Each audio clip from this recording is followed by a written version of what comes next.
बघा, जे काय त्यांनी आरोप प्रभाग त्या ठिकाणी जे रचना बनवलेली आहे ती टोटली चुकीची आहे, सगळ्या ठिकाणी केलेली आहे आणि जाणून बुजून अशा पद्धतीने केलेलं आहे जे कोणी अधिकारी आहेत त्यांनी. सर्वात महत्त्वाचा आमचा मुद्दा होता की आरुली प्रभाग जो आहे, प्रशासकीय प्रभाग आरुली आहे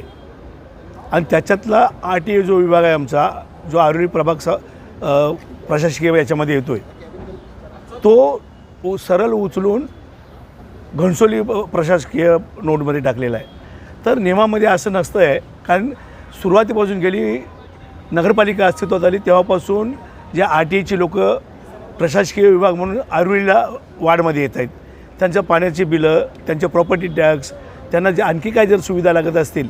त्याच्या पलीकडे एखाद्या त्या आरुली वार्डमध्ये एखाद्याचं कोणाचं निधन झालं किंवा एखादा मुलगा जन्माला आला तर त्याचं जन्ममृत्यूचा दाखला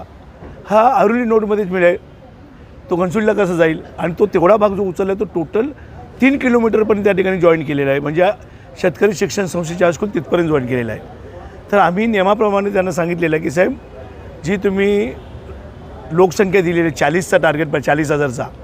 त्याच्यामध्ये 5% 10% कमी किंवा जास्त होऊ शकतो. तर तिथे जलग लिहून आम्ही सगळ्यांना सांगितलं की RTA जो विभाग आहे तो प्रभाग क्रमांक 5मध्ये टाकावा आणि सेक्टर 5चा जो भाग आहे, जो मेन रोड आहे, कधी तोडताना मेन रोड तोडतायत, हायवे रोड आहे, तो हायवे रोडच्या इथून सरळ न घेता अंडरपासच्या इथून आतून घेतलेला आहे आणि आतून घेऊन तो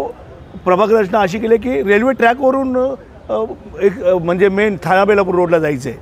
म्हणजे ही जी रचना केलेली आहे, तर आम्ही त्या ठिकाणी मागणी केलेली आहे की सेक्टर 5 जो आहे तो पूर्ण कधी पण जो एक्सप्रेस हायवे असेल किंवा 35 मीटर वाईड रोड, तर डिवायडरकडून एका वाड्यात जातो, डिवायडरच्या दुसऱ्या बाजूने सेक्टर 6-7 त्या बाजूला जातो. पण यांनी तसं न करता सेक्टर 5पर्यंत एक तो डिवायडरपर्यंत मेन रोडला न ठेवता आतल्या रोडवरून कापला आणि बरोबर पुन्हा सेक्टर 16-17 आला,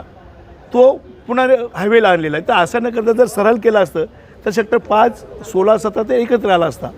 आणि मग आम्ही त्यांना सांगितलं की तो सेक्टर 8Aचा भाग या बाजूला घ्या, त्याची लोकसंख्या जी आहे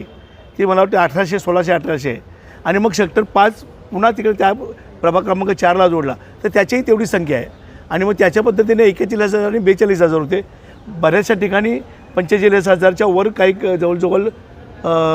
7 प्रभाग असे 45,000-45,000चे आहेत, काही 44,300 आहे, अशा पद्धतीने असे 16 प्रभाग आहेत. तर आम्ही त्या ठिकाणी मागणी केली की हे जे चुकीचे प्रभाग आहे तुम्ही आम्हाला घणसोली प्रभाग रचनेमध्ये न करता तो RTA